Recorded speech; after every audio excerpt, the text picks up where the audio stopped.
देना जी। चलिए question number 17 में स्ट्रिंग की लेंथ आपको गिवन है, सेंटीमीटर है, 80 सेंटीमीटर, मीटर में कन्वर्ट कर लिया।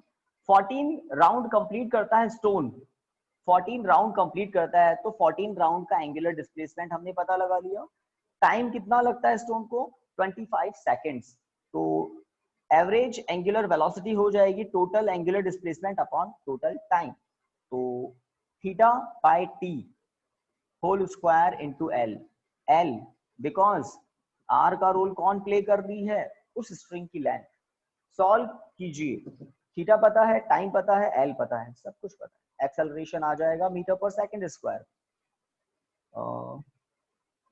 28 इंटू 22/7 अपॉन 25, इसका तो होल स्क्वायर इंटू 0.8। कुछ चेक कर रहे ना? सब कुछ ठीक है ना? वीडियो 7 से ब्लर टाइप कैंसिल आ करें, गई। 7 से कैंसिल करते हैं, 7 और ये 4, ठीक है। 4 इंटू 88 अपॉन 25, 88 अपॉन 25 और बाहर है 0.8। देखिए एक बार पहले भी बताया था, 25 से कभी डिवाइड करने को मिले तो आप डिवाइड नहीं करके 4 से प्रोडक्ट 4 से डिवाइड कर दो।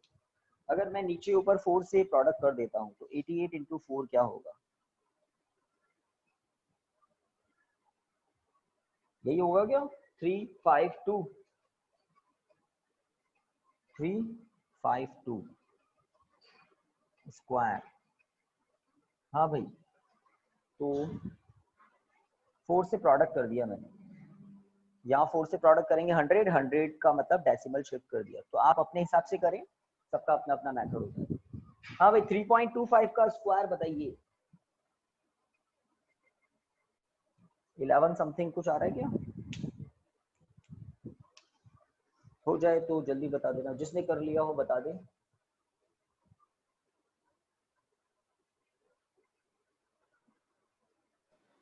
सर सर 12 आ रहा है, 12.39 आ 12.390। इसका प्रोडक्ट 12 आ रहा है, आप ऐसा कह रहे हैं? हाँ सर, नहीं प्रोडक्ट नहीं सर, स्क्वायर सर, स्क्वायर 12.3904। आप 12 पॉइंट भी बता रहे हैं कोई? 12 पॉइंट भी कुछ बोल रहे थे, एक बार वापस बोल दें। 12.390। 39 आ रहा है क्या? ये लीजिए 12.4 लिखते हैं, बात खत्म। इनका प्रोडक्ट कीजिए, 9 पॉइंट समथिंग कुछ आना चाहिए। यस सर, 9.9 आ रहा है। 9.9 आ रहा है, ठीक है। 9.8 आ रहा है, 9 आ रहा है, 8 9 जो भी है ना? 9.8 या 9.9 दोनों ही एक्सेप्टेबल हैं, कोई इशू नहीं है ना? हो गया कुछ काम? Yes yes sir. Next question की तरफ मूव कर सकते हैं? यस बताएं। कोई डाउट हो पूछ सकते हैं। Yes sir. Yes sir. है ना? चलिए क्वेश्चन नंबर 18, इसमें और तो कुछ नहीं करना था। पहले डायरेक्शन पूछी थी, वो आपने बता दी थी, always towards the centre of the circle. और एक्सेलरेशन, सेंट्रीपिटल एक्सेलरेशन का मैग्नीट्यूड पूछा है। तो ये काफी ग्रेविटेशनल एक्सेलरेशन के इक्वल है ना? ग्रेविटेशनल एक्सेलरेशन का 9.8, तो ग्रेविटेशनल एक्सेलरेशन के इक्वल मैग्नीट्यूड है सेंट्रीपिटल एक्सेलरेशन का। चलिए तो आगे बढ़ते हैं। नेक्स्ट क्वेश्चन, 18th क्वेश्चन क्या है? एन एयरक्राफ्ट, कुछ ऐसा ही दिख रहा है। एन एयरक्राफ्ट किया हुआ है क्या ये? Horizontal loop of radius 1 kilometre. तो एक एयरक्राफ्ट एयर में मोशन कर रहा है और सर्कल डिस्क्राइब कर रहा है। समझ लो आप बहुत बड़े ग्राउंड से उस एयरक्राफ्ट को देख रहे हैं और आप देख रहे हैं वो एयरक्राफ्ट ऊपर क्या कर रहा है? एयर में, स्पेस में सर्कल डिस्क्राइब कर रहा है और उस एयरक्राफ्ट के सर्कल की रेडियस है 1 किलोमीटर। 1 किलोमीटर मतलब 1000 मीटर, ठीक है। स्पीड बताइए क्या? स्पीड देनी चाहिए 900 को, बिल्कुल देनी चाहिए। 900 kilometre per hour, 900 kilometre per hour. आपने दिमाग दौड़ाना शुरू कर दिया क्या? इस 900 किमी पर आवर को फटाफट मीटर पर सेकंड में कन्वर्ट कर दो। 150 तसल्ली से चेक करके बताओ, किमी पर आवर को मीटर पर सेकंड में कन्वर्ट करना आप सभी को आता है। 5/18 से प्रोडक्ट सर 250 250 आ रहा है, और चेक कर दो। 250 आ रहा है सर। 250 ज्यादा सही लग रहा है ना, 250 हो सकता है। चेक हो गया? Yes, 5 × 5 25, 250 is correct. अब पता क्या करना है, इसमें भी सेंट्रीपिटल एक्सेलरेशन पता करना है क्या? पूछ लेते हैं, पता कर लेते हैं पूरा। Yes compare its centripetal acceleration with the acceleration due to gravity. तो पहले आपको AC पता करना पड़ेगा, फिर AC को G से डिवाइड देना होगा। कंपेयर करना मतलब रेशो पता करना। तो पहले AC पता करेंगे, फिर रेशो पता कर लेंगे। तो मेन काम है AC पता करना।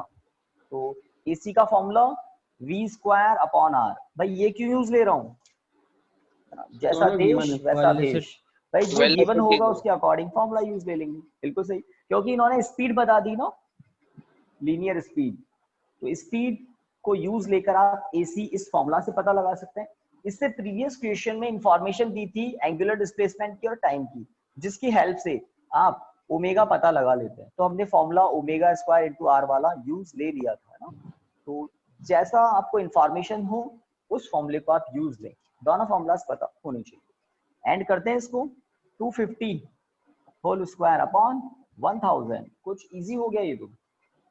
62.5 आ रहा है क्या?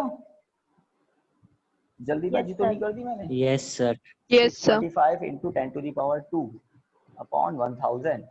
बिल्कुल सही है। 25 का स्क्वायर होता है 625। 0 के लिए मैंने साइड में स्क्वायर कर दिया, ठीक है। 62.5 मीटर पर सेकंड स्क्वायर, ये तो सेंट्रीपिटल एक्सेलरेशन है। Next step, you have to compare this acceleration with acceleration due to gravity. तो 62.5 डिवाइडेड बाय 9.5 है ना, रेशो कर लेना और हमें पता लग जाएगा। 6.377 आ रहा है। 6.37, ठीक है, 77 ये लीजिए। 6.38, बात खत्म। राउंडिंग ऑफ हमने कर दिया डेसिमल के बाद 2 प्लेसेस तक। सर Next 10 भी ले question, सकते हैं ना क्या कह रहे हो? सर? ग्रेविटी की वैल्यू 10 भी ले सकते हैं ना सर? नहीं, ज्यादा फाइन लेते हैं। अगर क्वेश्चन में गिवन होती ना तो मैं 10 ले लेता।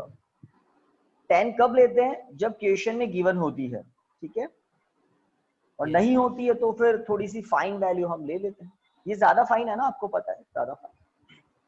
Next question, read each statement below carefully and state with reason if it is true और फॉल्स, ठीक है। The net acceleration of a particle in circular motion is always along the radius of the circle towards its center.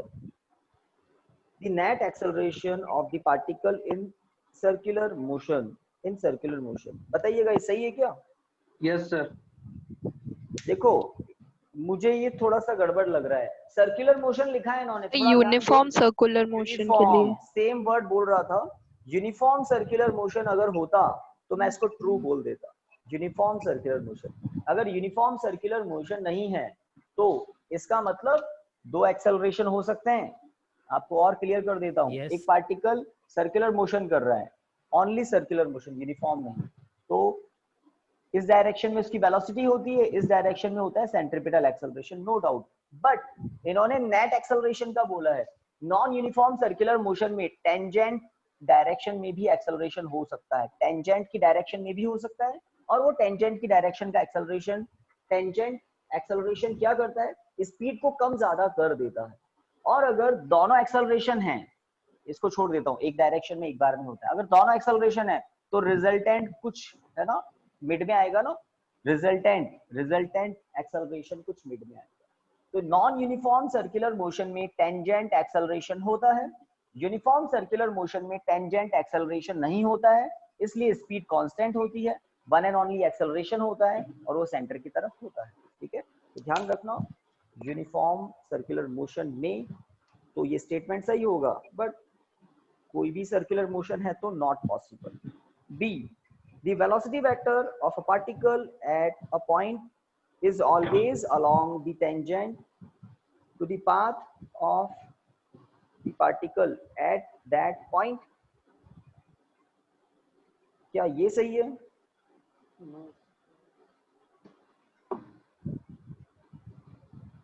To the path, भाई बिल्कुल सही है ना। तो किसी इंस्टेंटेनियस वेलोसिटी की बात करें, अगर कोई सर्कुलर पाथ है तो किसी भी इंस्टेंट पर वेलोसिटी क्या होती है? टेंजेंट के अलोंग होती है। किसी भी इंस्टेंट पर वेलोसिटी क्या होती है? उस पॉइंट पर पाथ है ये, उस पाथ पर, उस प्लेस पर टेंजेंट के अलोंग होती है इंस्टेंटेनियस वेलोसिटी। सर्कुलर मोशन हो या टेढ़ा मेढ़ा कैसा भी मोशन हो, सर्कुलर मोशन हुआ तो भी ये बात सही है। वेलोसिटी वेक्टर क्या होता है? इंस्टेंटेनियस वेलोसिटी वेक्टर टेंजेंट के अलोंग होता है, ये बात सही है। C, the acceleration vector of a particle in uniform circular motion, देखो यूनिफॉर्म सर्कुलर मोशन की कह रहे हैं।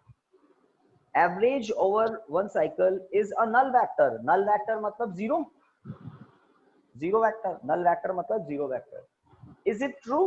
एक कंप्लीट ट्रिप के लिए, Yes, एक sir. कंप्लीट साइकिल के लिए, एक कंप्लीट साइकिल के लिए सेंट्रीपिटल एक्सेलरेशन का एवरेज जीरो होता है क्या?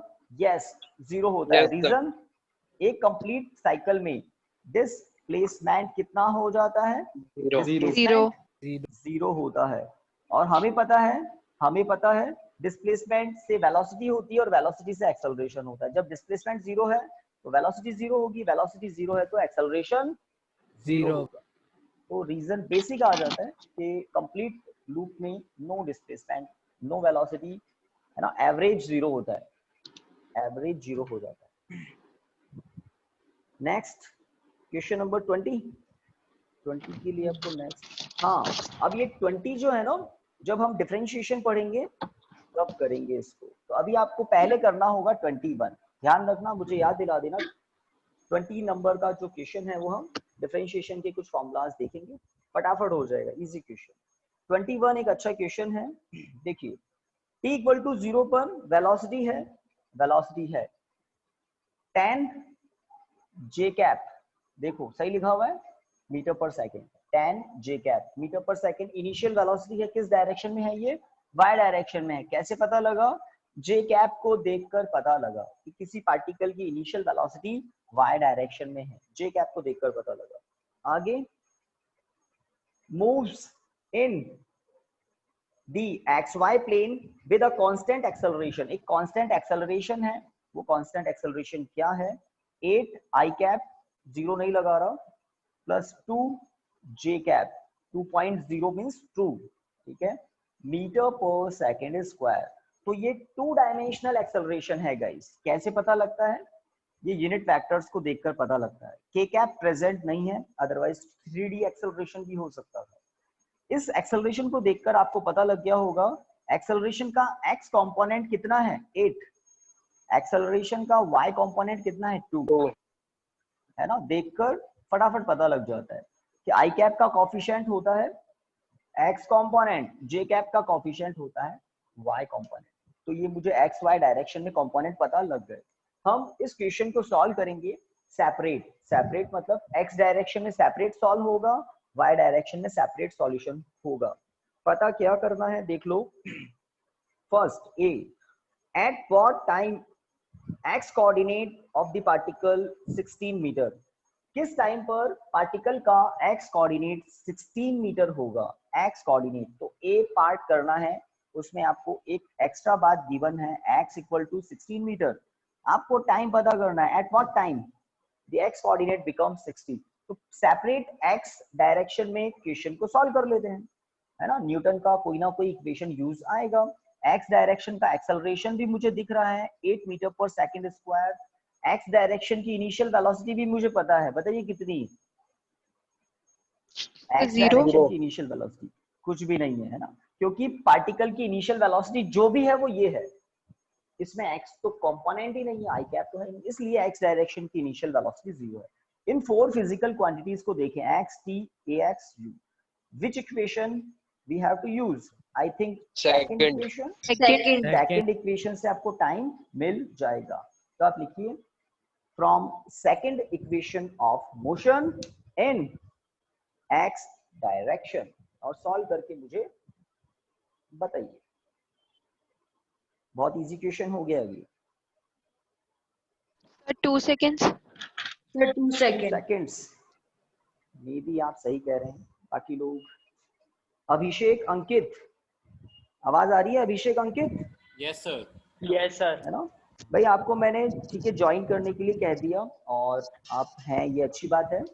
आपको पता तो लग गया होगा चैप्टर नंबर 4 का एंडिंग चल रहा है guys, yes sir. Yes, sir. Motion in a plane. तो थोड़ा सा फेमिलियर हो जाए इसलिए मैंने आपको कह दिया था ज्वाइन कर लेना।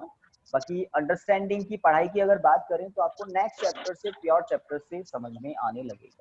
ठीक है, हो सकता है आपने कुछ पढ़ा हुआ हो तो आपका ब्रेन कैच कर सकता है, ये भी कोई बड़ी बात नहीं है अगर कुछ पीछे का पढ़ा हुआ है। ठीक है, तो Yes, आप sir. वो चाहें तो अभी रहें, और अदरवाइज अगर सब कुछ बाउंस मार रहा हो, अगर नहीं पढ़ा हुआ है तो आप है ना दूसरा कुछ स्टडी कर सकते हैं, अपनी मीटिंग को लीव करके दूसरी पढ़ाई भी कर सकते हैं, और अगर ठीक लग रहा है तो कोई दिक्कत नहीं।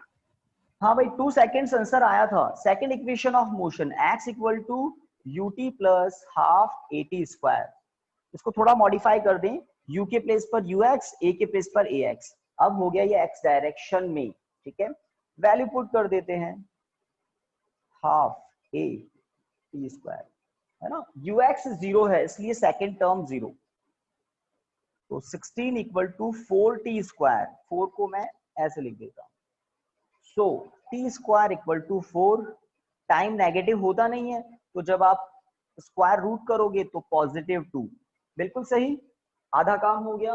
अब क्या पूछा है, और भी कुछ पूछा है।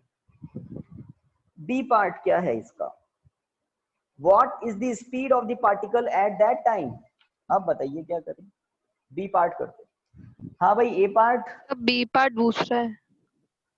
First से हो जाएगा। Sir, वापस what देखते हैं is the y coordinate of the particle at that 21 time? 21 का B part, what is the y coordinate of the particle at that time. अभी ए पार्ट में एक और बात पूछी है, इस मोमेंट पर y कोऑर्डिनेट क्या होगा, तो मुझे लग रहा है सेकंड इक्वेशन ही यूज आएगी, but in which direction, in y direction. चलिए, तो फर्स्ट पार्ट हाफ हो गया। अब इसी मोमेंट पर y कोऑर्डिनेट पता लगाते हैं, y इक्वल टू क्या होगा, तो uy t plus half ay t square, है ना। अकॉर्डिंग वापस लिखना है again second equation of motion but in y direction, because same moment पर आपको y कोऑर्डिनेट पता लगाना है। तो मैंने स्टार्टिंग में कहा था इस क्वेश्चन को हम सॉल्व करेंगे सेपरेट, कुछ x डायरेक्शन में सेपरेट काम होगा, कुछ y डायरेक्शन में सेपरेट वर्क होगा। अब y कोऑर्डिनेट पता लगा लेते हैं। uy की वैल्यू 0 नहीं है, uy का मैग्नीट्यूड कितना है, 10 है। टाइम अभी अभी पता लगाया आपने 2 सेकेंड्स। 1/2 ay की वैल्यू 2 है, ठीक है, ये लीजिए 2 का स्क्वायर। चलिए 2 का स्क्वायर में 4 कर देता हूँ, तो ये 24 कुछ आ रहा है क्या? Yes, sir. sir. 24 meter. 24 ही आ Yes, रहा है sir. ना, तो 24 मीटर। ठीक है, तो x डायरेक्शन से टाइम पता किया और उस टाइम को यूज लेकर y डायरेक्शन का डिस्प्लेसमेंट हमने पता कर लिया। a part complete. अब b पार्ट, तो b पार्ट में आपको स्पीड पता लगानी है, इस मोमेंट पर स्पीड पता लगानी है कि इस टाइम पर स्पीड कितनी होगी। तो आपको स्पीड के दोनों कंपोनेंट पता लगाने पड़ेंगे। हॉरिजॉन्टल डायरेक्शन में स्पीड कितनी है after time 2 second, vertical direction में स्पीड कितनी है, एक्स डायरेक्शन की स्पीड, वाई डायरेक्शन की स्पीड जब पता लग जाएगी तो आपको टोटल स्पीड इस फॉर्मूले से पता लगेगी, vx square plus vy square. Speed क्या होती है, स्पीड होती है मैग्नीट्यूड ऑफ वेलोसिटी। तो जब आपको वेलोसिटी के x y डायरेक्शन के सेपरेट कंपोनेंट पता लग जाएंगे तो नेट वेलोसिटी का कंपोनेंट, नेट वेलोसिटी का मैग्नीट्यूड आपको पता लग जाएगा, तो उस मैग्नीट्यूड को आप स्पीड बोल सकते हैं। तो मैंने कुछ हिंट दिया आपको। फर्स्ट इक्वेशन ऑफ मोशन से vx पता लगाएं, फर्स्ट इक्वेशन ऑफ मोशन से vy पता लगाएं, x Sir, डायरेक्शन 16. से vx, है ना। तो चलिए सेपरेट काम करते हैं, 16 स्टार्ट करते हैं। 16 or 14. 16 आ रहा है x vx और 40 Sir, 14 1 4. 14 कह रहे हैं, ठीक है, मीटर पर सेकेंड। बाकी लोग first equation of motion in x direction, first equation of motion in y direction, time कितना लेना है, 2 सेकंड लेना है। एक्सेलरेशन x डायरेक्शन में 8 है, y डायरेक्शन में 2 है। इनिशियल वेलोसिटी x डायरेक्शन में तो कुछ भी नहीं है, y डायरेक्शन में 10 है। तो चेक कर लें क्या सही बताया गया है। कुछ लोग और सही बता है, दें, Yes, sir. Yes. कुछ लोग और बता दें। आफ्टर 2 सेकेंड vx vy,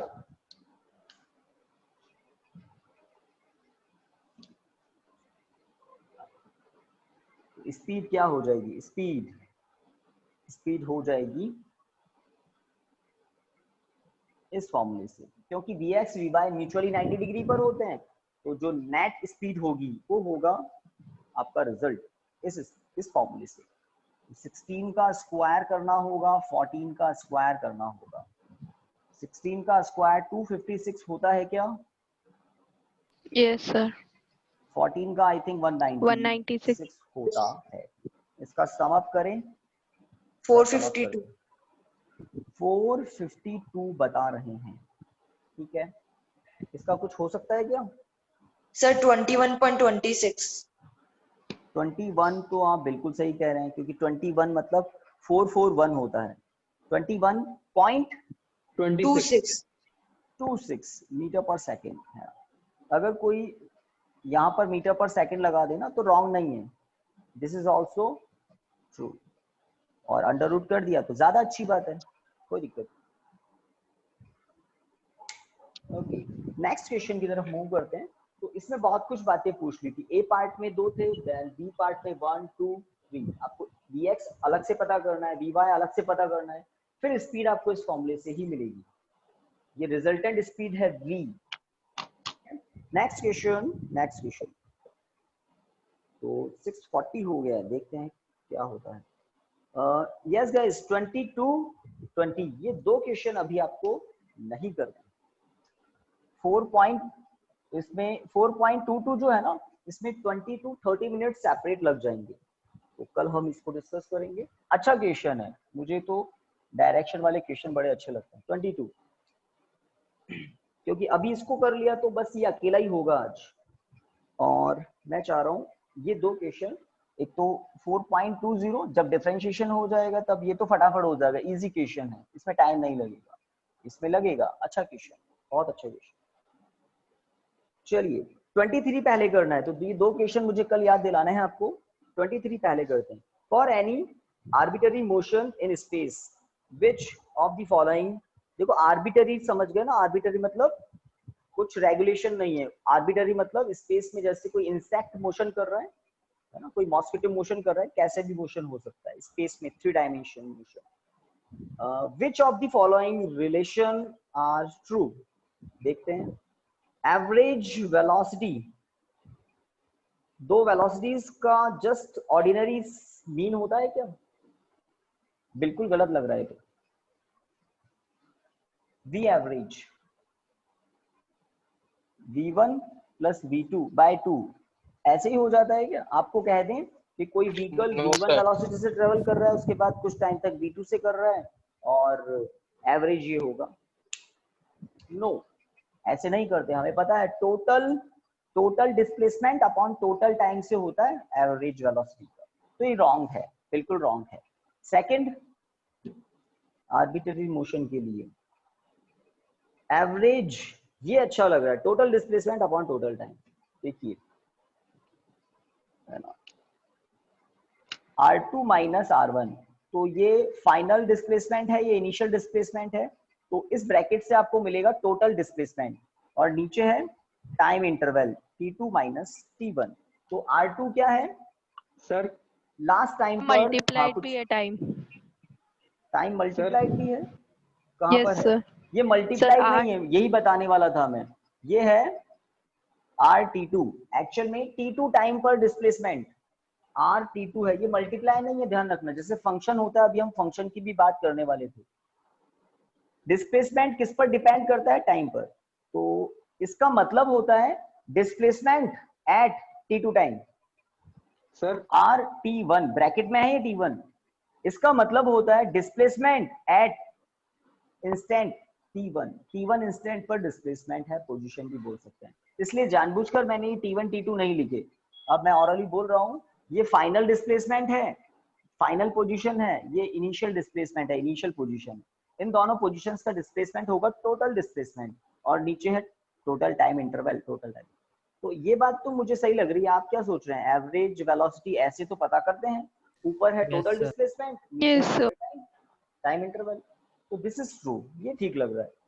कोई सा भी मोशन हो, आइदर एक्सेलरेशन कांस्टेंट हो या एक्सेलरेशन कांस्टेंट नहीं हो, ये फॉर्मूलाज ऑलवेज ट्रू होते हैं, ऑलवेज ट्रू होते हैं।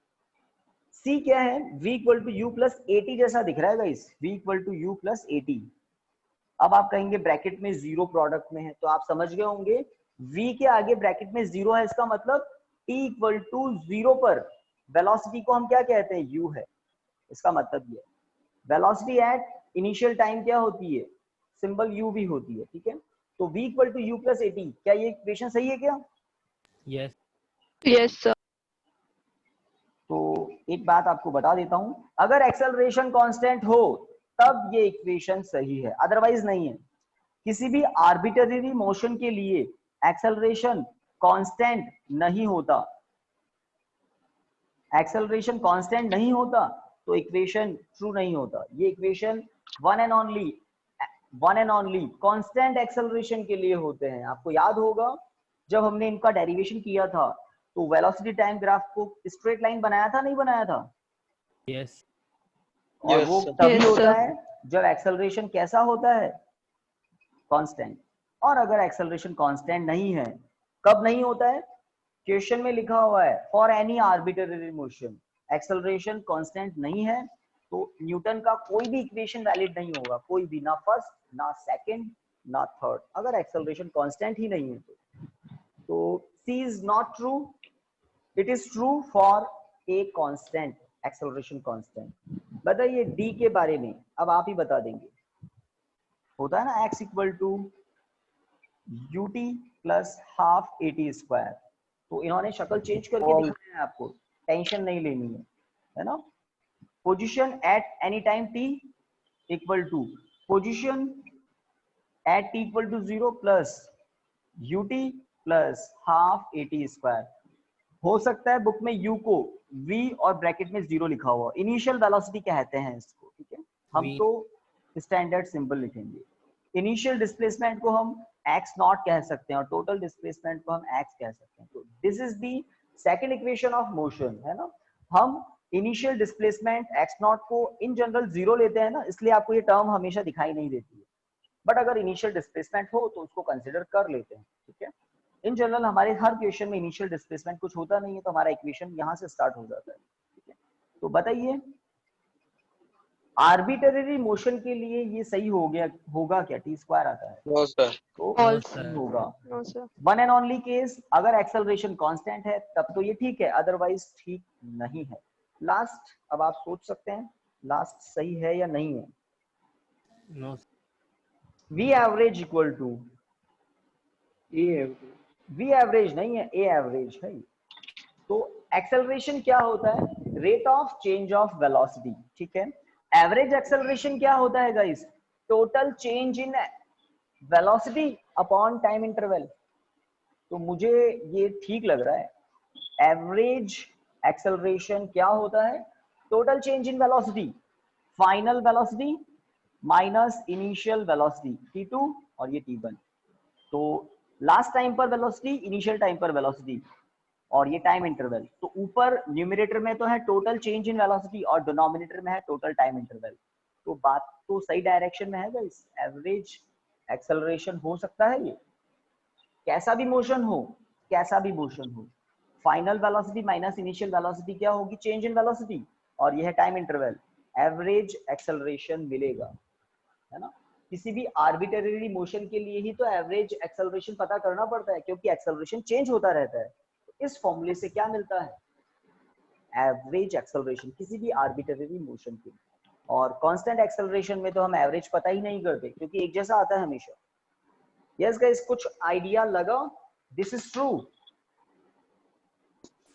Yes, sir. Yes, sir. Yes, sir. Final velocity minus initial velocity, change in velocity, और नीचे है टाइम इंटरवल। यस नेक्स्ट कौन सा है 24 read each statement below carefully and state with reason and example if it is true और false. ठीक है, तो आपको बताना है हाँ या ना और कुछ एग्जाम्पल से क्लियर भी करना है बात को।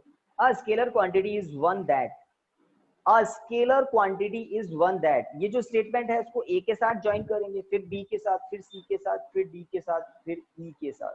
तो सबसे पहले ज्वाइन करते हैं ए के साथ। A scalar quantity is one that is conserved in a process. A scalar quantity is one that which conserved in a process। तो क्या ये बात सही है क्या? स्केलर क्वांटिटी वही होती है क्या जो कंजर्व रहती है किसी प्रोसेस में? No sir. तो आंसर है no no no, a big no. Reason बहुत सारी ऐसी स्केलर क्वांटिटीज हैं लाइक स्पीड। स्पीड अगर ग्राउंड पर कोई व्हीकल चल रहा है तो स्पीड कंजर्व नहीं रहती है, फ्रिक्शन फोर्स स्पीड को कम कर देते हैं। बहुत सारे फ्रिक्शन फोर्स होते हैं एयर, आप गाड़ी को एक्सेलरेट करके अब उसको एक्सेलरेट करना छोड़ दें, है ना, आप तो बिल्कुल की से उसको ऑफ कर दें, आप देखेंगे कुछ डिस्टेंस के बाद स्पीड कम होगी फाइनली रुकी जाएगी। तो प्रोसेस है, व्हीकल चला रहे हैं, ये भी एक प्रोसेस है। नो। डिस्टेंस की बात करें, एक और बड़ा अच्छा सा एग्जांपल है ना, डिस्टेंस। बताइए अगर कोई व्हीकल चला रहे हैं आप तो डिस्टेंस तो हर मोमेंट पर चेंज हो रहा है ना गाइस, और डिस्टेंस इंक्रीज ही होता रहता है, आपकी व्हीकल का स्पीडोमीटर आगे ही आगे बढ़ता रहता है। तो बहुत सी ऐसी फिजिकल क्वांटिटीज हैं जो स्केलर हैं और बहुत सारे प्रोसेस में वो है ना एक जैसी नहीं रहती, चेंज होती रहती है। चेंज होती रहती है तो इसका मतलब कंजर्व्ड नहीं होती, कंजर्व्ड नहीं होती। कंजर्व तो वही होगी जो चेंज नहीं हो। ठीक है, तो बहुत सारी ऐसी फिजिकल क्वांटिटीज हैं। A scalar quantity is one that can never take negative values। बताइए ये बात सही है क्या? क्या स्केलर वही होते हैं जो कभी नेगेटिव वैल्यू नहीं रखते हैं? ट्रू और फॉल्स विद एग्जांपल, एग्जांपल भी देना है, आंसर देना है। तो इसमें मेरे पास एक एग्जांपल है, अब आपकी एनसीईआरटी तो पता नहीं क्या कह रही है, बट इलेक्ट्रिक चार्ज वो फिजिकल क्वांटिटी है जो कैसी मानी जाती है? स्केलर। और इलेक्ट्रिक चार्ज की वैल्यू पॉजिटिव भी होती है नेगेटिव भी होती है। आपने सुना होगा ना electron proton, electrons negatively charge particle होते हैं, प्रोटॉन्स पॉजिटिवली चार्ज पार्टिकल्स होते हैं। Yes sir. तो यस ये बी वाला फॉल होगा, can never take negative values. Yes, तो चार्ज एक एग्जांपल है जिसमें चार्ज नेगेटिव भी होता है, चार्ज पॉजिटिव भी होता है, तो ले सकते हैं। और भी बात बताऊं, डिस्टेंस, डिस्प्लेसमेंट, स्पीड की बात करें ना, टाइम तक की बात करें तो ग्राफ जब हम प्लॉट करते हैं तो टाइम को भी कभी कभी नेगेटिव ले लेते हैं। तो नेवर लिखा हुआ है, हमेशा ऐसा नहीं होता, कभी कभी स्केलर क्वांटिटीज नेगेटिव भी हो सकती है। ठीक है, तो एग्जांपल मैंने बता दिया, इलेक्ट्रिक चार्ज।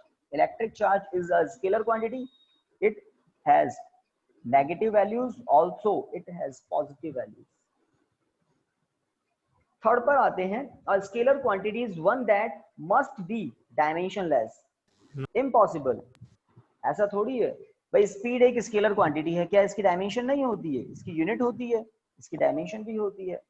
तो आप क्या सोचते हैं सी के बारे में? फॉल्स है सर। नो। फॉल्स है ना, false. Okay, does not vary from one place to another place, ये बात सही लग रही है। स्केलर वही होते हैं जिनको आप अगर किसी इलेक्ट्रिक चार्ज को आप ब्यावर में देखें या इसके आसपास किसी गांव में चले जाएं, जयपुर चले जाएं, अजमेर चले जाएं, जोधपुर चले जाएं, उस चार्ज को लेकर आप कहीं भी चले जाएं, उसका मैग्नीट्यूड प्लेस पर डिपेंड नहीं करेगा। जैसे इस मार्कर की लेंथ आपने मेजर कर ली ब्यावर में, आउट ऑफ इंडिया जाकर भी इसकी लेंथ मेजर करेंगे ना, सेम टेम्परेचर पर सेम मिलेगी आपको। तो स्केलर क्वांटिटी वो होती है जो प्लेस चेंज होने पर भी चेंज नहीं होती है। इस डस्टर का कुछ मास है, तो यहाँ पर जितना है यूनिवर्स में कहीं चले जाएं, है ना, अर्थ पर, अर्थ के सरफेस पर आप कहीं भी चले जाएं, इसका मास उतना ही मिलेगा, चेंज नहीं होगा। तो गलत बात। डी पर आते हैं, a scalar quantity is one that does not very, ये तो हो गया ना, फॉल है। लास्ट पर आते हैं, has the same value for observer with different orientations. बताइए ये सही है क्या? No. Has the same value from observer with different orientations. मुझे तो ये सही लग रहा है, लास्ट के दोनों सही हैं। Scalar Yes. वही होते हैं, ऑब्जर्वर कहीं से भी देख रहा हो उसकी वैल्यू चेंज नहीं होती है। यस। वेलोसिटी, अगर वेक्टर्स की बात करें, वेक्टर्स चेंज हो जाते हैं, ऑब्जर्वर की पोजीशन चेंज होती है, वेक्टर चेंज हो जाते हैं। बट ऑब्जर्वर कहीं भी हो, ऑब्जेक्ट कहीं भी हो, कोई फर्क नहीं पड़ता। स्केलर को कोई फर्क नहीं पड़ता, स्केलर को कोई फर्क नहीं पड़ता। ठीक है,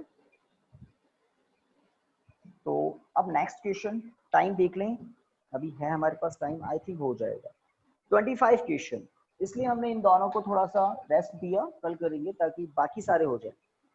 An aircraft is flying at a height of 3400 metre above the ground। कोई एयरक्राफ्ट है, इतना हाइट पर फ्लाई कर रहा है। If the angle subtended at the ground observer, let, आप उस एयरक्राफ्ट को देख रहे हैं, किसी मोमेंट पर आपने उसको देखा और उसके 10 सेकेंड्स के बाद आपने उसको देखा, तो उसकी एंगुलर पोजीशन 30 डिग्री चेंज हो गई है ना। आप देख रहे हैं ना, लाइक ऑब्जर्वर इधर देख रहा है, एरोप्लेन इधर जा रहा है, एयरक्राफ्ट इधर जा रहा है, और जैसे जैसे एयरक्राफ्ट जा रहा है ऑब्जर्वर का देखने का डायरेक्शन चेंज होता जा रहा है। तो t=0 पर देखना स्टार्ट किया था और t=10 सेकेंड पर फाइनल पोजीशन को कंसीडर कर लिया, कैप्चर कर लिया या पिक्चर क्लिक कर लिया t=10 सेकेंड पर। तो लेट यहां से देखना स्टार्ट किया था, ये ग्राउंड है, ग्राउंड पर यहाँ पर ऑब्जर्वर है। ठीक है, ये ऑब्जर्वर है, ऑब्जर्वर ने एयरक्राफ्ट को देखा, कब? t=0 पर। ठीक है, एयरक्राफ्ट जा रहा है आगे, जा रहा है आगे, जा रहा है। इस पोजीशन पर जब एयरक्राफ्ट पहुंच गया था तो टाइम कितना हो गया था? 10 सेकेंड्स हो गया था। ऑब्जर्वर बिल्कुल अपनी आईज को बिल्कुल फिट किए हुए इसके साथ, बिल्कुल इस तरह से ऑब्जर्वर ने अपनी, है ना, व्यू को चेंज करता गया, और व्यू को कितना डिग्री चेंज करना पड़ गया 10 सेकेंड में? According to question 30 degree change करना पड़ गया। ठीक है, जो हाइट है वो हाइट आपको बता रखी है, कितनी है? वर्टिकल हाइट कितनी है? 3000 मीटर। 3400 मीटर में होगा ये तो, है ना। आपसे पूछा है उस एयरक्राफ्ट की स्पीड कितनी है, आई थिंक स्पीड ही पूछी है ना। स्पीड पता करनी है, एयरक्राफ्ट की स्पीड पता करनी है। अब बेसिक बात पर आ जाएं, स्पीड होती क्या है? तो स्पीड होती है डिस्टेंस अपॉन टाइम। तो मैं यहाँ पर मार्किंग कर देता हूँ कुछ, लेट ये ए पॉइंट है, लेट ये बी पॉइंट है ना। एयरक्राफ्ट ए पॉइंट से बी पॉइंट तक पहुंच गया, ए प्लेस से बी प्लेस तक आ गया 10 सेकेंड्स। तो डिस्टेंस क्या है? डिस्टेंस है ए बी, टाइम है टी। अगर आपको ए बी पता लग जाए तो काम हो जाएगा ना, टाइम तो पता है हमें 10 सेकेंड्स गिवन है आपको। Yes, sir. ए बी कैसे पता करें? ए बी पता करने के लिए कुछ कंस्ट्रक्शन मुझे करना पड़ेगा, आप भी देखें। इस लाइन को मैं कंप्लीट कर लेता हूं। अब हमें एयरक्राफ्ट की डायग्राम से मतलब नहीं है, पोजीशन से मतलब है। A position, b position. Initially aircraft a position पर था, फाइनली बी पर पहुंच गया, और मुझे एक डायग्राम दिख रहा है। ये हाफ एंगल कितना होगा, समझ रहे हैं 15 कुछ? 15 डिग्री, 15 डिग्री, बिकॉज मैंने एक वर्टिकल लाइन ड्रॉ की है, बिल्कुल बाइसेक्टर है ये 30 डिग्री का, ये डॉटेड लाइन बिल्कुल वर्टिकल। अब इससे मुझे एक राइट एंगल मिल गया, ए बी लाइन को 90 डिग्री पर कट कर रही है vertical line. Let this is point c. तो o b c, triangle o b c को देखें, ट्राइंगल ओ बी सी में सी पर राइट एंगल है। अगर आपको बी सी पता लग जाए, काम हो जाएगा क्या? Yes, sir. Yes, बिल्कुल हो sir. जाएगा, क्योंकि ए बी क्या है? Twice of B C. तो अगर आपको BC पता लग जाए तो BC का जस्ट डबल करेंगे तो AB है ना, ये BC है और ये AC है, और BC और AC क्या है? इक्वल है। तो BC का डबल होगा AB। तो BC पता कर लें, काम हो जाएगा। अब BC पता कैसे करेंगे? ट्रिग्नोमेट्री अप्लाई करके। बताइए tan थीटा क्या होता है? तो tan थीटा होता है परपेंडिकुलर अपॉन बेस। थोड़ा याद दिलाइए, सही है क्या? परपेंडिकुलर अपॉन बेस होता है tan। Yes, sir. Yes sir. हमारे इस डायग्राम में in triangle OBC tan 15 degree क्या होगा? तो 15 डिग्री होगा BC अपॉन OC, थोड़ा चेक करें, परपेंडिकुलर अपॉन बेस। 90 डिग्री के सामने तो हाइपोटेनस होता है। आई थिंक चेक कर लिया होगा, हो जाए तो बता देना। और आपको क्या पता है? मुझे लगता है आपको OC पता है। OC मतलब, है ना? जल्दी बताइए, जल्दी बताइए। Yes, OC sir. पता है? Yes sir. OC पता है, ठीक है। तो इसको चेंज करते हैं हम, BC equal to OC into tan 15 डिग्री। अब ये एक थोड़ी सी कुछ बच्चों को बात अच्छी नहीं लगेगी, और अच्छी है भी नहीं। आपको tan 15 डिग्री की वैल्यू लर्न करनी पड़ेगी इस क्वेश्चन को सॉल्व करने। tan 15 डिग्री की वैल्यू टेबल्स में होती है, अभी तो आपको मैं बता रहा हूँ। tan 15 डिग्री की वैल्यू होती है 0.268। tan 15 डिग्री की वैल्यू इस पर्टिकुलर क्वेश्चन में लर्न करनी पड़ेगी, अदरवाइज गाड़ी अटक जाएगी, है ना? तो tan 15 डिग्री की वैल्यू होती है 0.268। अब आप BC पता कर सकते हैं, 3400 इंटू 0.268।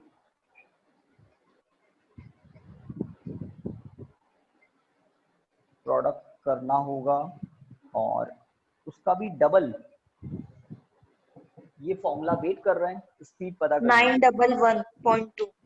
911.2, ठीक है, बहुत अच्छी। इसको मैं मीटर लिख देता हूं।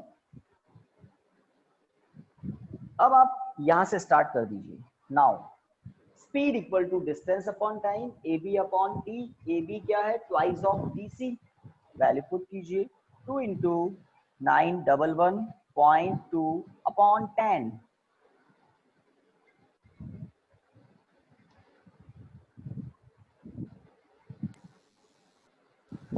सॉल्व करना है 182.4. Question and 182.4. कुछ बता रहे हैं, आई थिंक 182. 0.2, ये तो बिल्कुल परफेक्ट बता रहे हैं आप। 0.2 मीटर पर सेकेंड। 24, ठीक है, डेसिमल के बाद 2। 182.2। बाकी लोग एग्री करते हैं इस डिजिट के साथ? Yes, sir. Yes Yes, sir. sir. Sir. तो ये बिल्कुल परफेक्ट है। अब इस क्वेश्चन में एक अच्छी बात नहीं है, वो tan 15 डिग्री। इन क्वेश्चन बनाने वालों को थोड़ा एंगल चेंज करना चाहिए था, कुछ ऐसा एंगल दे देते जिसकी वैल्यू आप जानते हैं, बट 15 डिग्री ही मिलेगा, 15 डिग्री ही मिलेगा। यस गाइस, तो ये एक्सरसाइज तो ओवर होती है, टाइम 7 o'clock हो गया है। एक डेफिनेशन आप लिख लें, है ना? एक डेफिनेशन आप लिख लें। इस चैप्टर में एक पेज ब्लैंक छोड़ दें, एक नहीं आप 2 पेज ब्लैंक छोड़ दें। क्वेश्चन है हमारे पास, बड़े क्वेश्चन है, इन दोनों क्वेश्चन के लिए 2 पेज बिल्कुल खाली छोड़ दें, और उसके बाद फ्रेश पेज पर ऊपर लिखें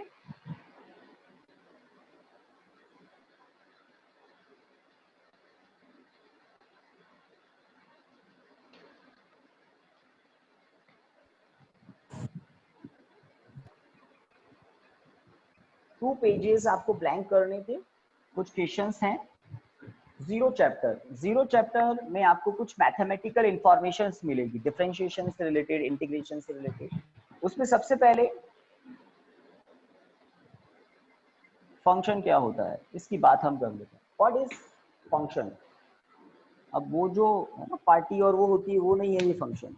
मैथमेटिक्स में trigonometric function, algebraic function, logarithmic function, exponential function, mod function, इस तरह के कुछ ऑपरेशंस होते हैं, कुछ रूल्स रेगुलेशंस होते हैं। अब मैथमेटिक्स में जो फंक्शन होते हैं उसकी डेफिनेशन समझ लो बस आप, इसकी डेफिनेशन आपको समझनी है। यस गाइस, ऑडियो आ रहा है ना? अभी कुछ म्यूट हो गया था, अभी ठीक है? Yes. Yes. सभी के आ रहा है। तो 2 पेजेस आपने छोड़ दिए, नए पेज फ्रेश पेज पर ऊपर लिख दिया जीरो चैप्टर।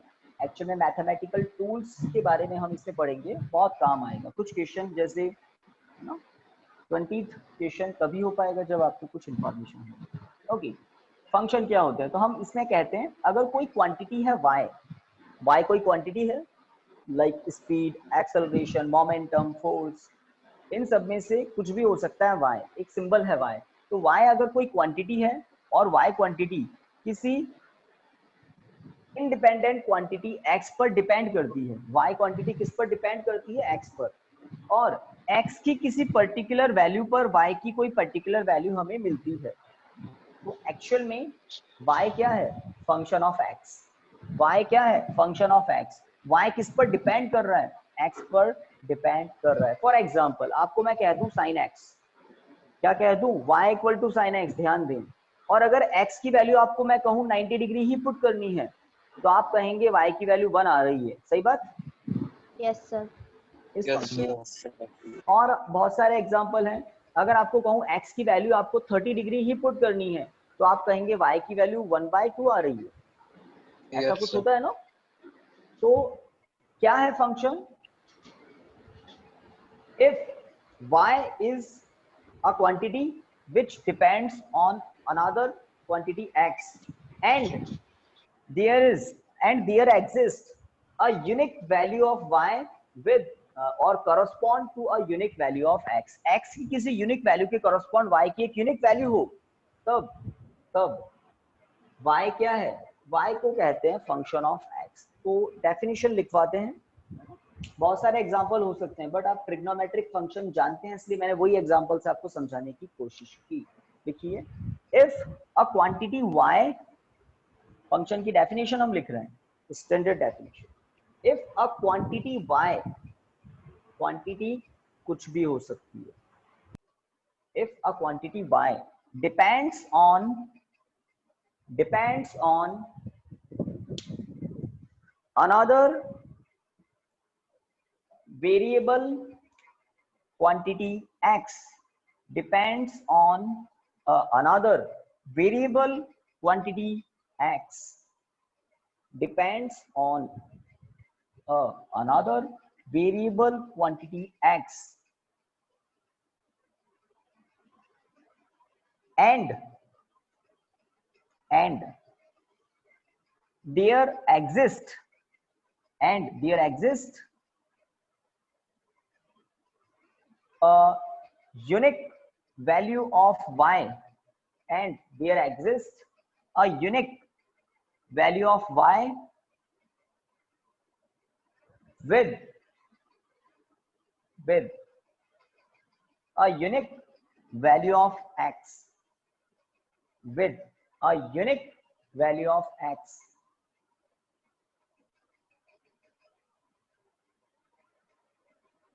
then हो गया क्या यहाँ तक? a unique value of y, Yes, sir. कौन वर्ड नहीं लिखा है ना? Yes, sir. and there exists a unique value of y correspond to या with, ठीक है, correspond to a unique value, correspond to a unique value of x, correspond to कर देना, and there exists a unique value of y correspond to a unique value of x, then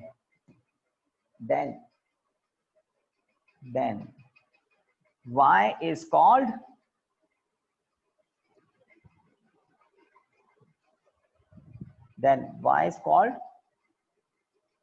function of x, then y is called function of x।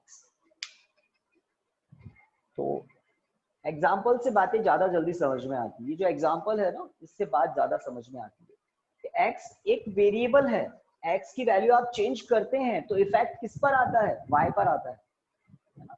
x की value put करते हैं, y की value आपको मिलती जाती है। इसका मतलब y क्या है? x पर डिपेंड करने वाला एक फंक्शन है, और इसको बोलते हैं क्या है? Function of x। y is called function of x। ठीक है, बहुत सारे फंक्शन होते हैं, लाइक y इक्वल टू, अगर मैं ऐसा लिख दूं 3x square plus 2x plus 10, तो ये भी एक फंक्शन है। अगर x की वैल्यू 1 पुट करते हैं तो y की वैल्यू 15 मिल जाती है, x की वैल्यू 2 पुट करते हैं तो y की वैल्यू कुछ और मिलेगी, आई थिंक 20 तक मिल जाएगी ना। 2 पुट करते हैं तो 20 क्या 26 तक चेंज हो जाएगी। कुल मिलाकर ये कौन सा फंक्शन है, नाम जानते हैं कोई इसका? इसको बोलते हैं ट्रिग्नोमेट्रिक फंक्शन, इसको बोलते हैं एल्जेब्रिक फंक्शन। एल्जेब्रिक पॉलिनोमियल्स आपने पढ़े होंगे 9th 10th में, तो एल्जेब्रिक फंक्शंस होते हैं ये। कुछ लॉगरिथमिक फंक्शन होते हैं, अगर आपको मिल जाए कभी y equal to log x base e होती है, ये होते हैं लॉगरिथमिक फंक्शन। तो इसमें इनमें सब में एक इंडिपेंडेंट वेरिएबल होता है और एक डिपेंडेंट होता है। x इंडिपेंडेंट है, y डिपेंडेंट है। y किस पर डिपेंड करता है? x पर डिपेंड करता है। That is why y is called function of x। y is called function of x, y x पर डिपेंड करता है। तो मुझे एक इंफॉर्मेशन आज देनी थी फंक्शन। और इंटीग्रेशन हो या डिफरेंशिएशन हो, गाइस सुन रहे हैं सभी? Yes sir. इंटीग्रेशन Yes, हो या इंटीग्रेशन कैलकुलस हो या डिफरेंशिएशन कैलकुलस हो, किसका होता है इंटीग्रेशन? किसी फंक्शन का होता है। किसका होता है डिफरेंशिएशन? किसी फंक्शन का होता है। ठीक है, तो फंक्शन के ही इंटीग्रेशन डिफरेंशिएशन होते हैं, इसलिए सबसे पहले मैं पढ़ाता हूँ फंक्शन। अब हम फंक्शंस के इंटीग्रेशन डिफरेंशिएशन कल स्टार्ट करेंगे। गाइस टाइम बता दीजिए क्या रखें? 7 7:10 sir. 7:10 मॉर्निंग की सर कह रहे हो रेगुलर क्या? टाइम। हाँ मुझे तो आपका ये टाइम ठीक लगता है, कोई दिक्कत नहीं है, बताएं।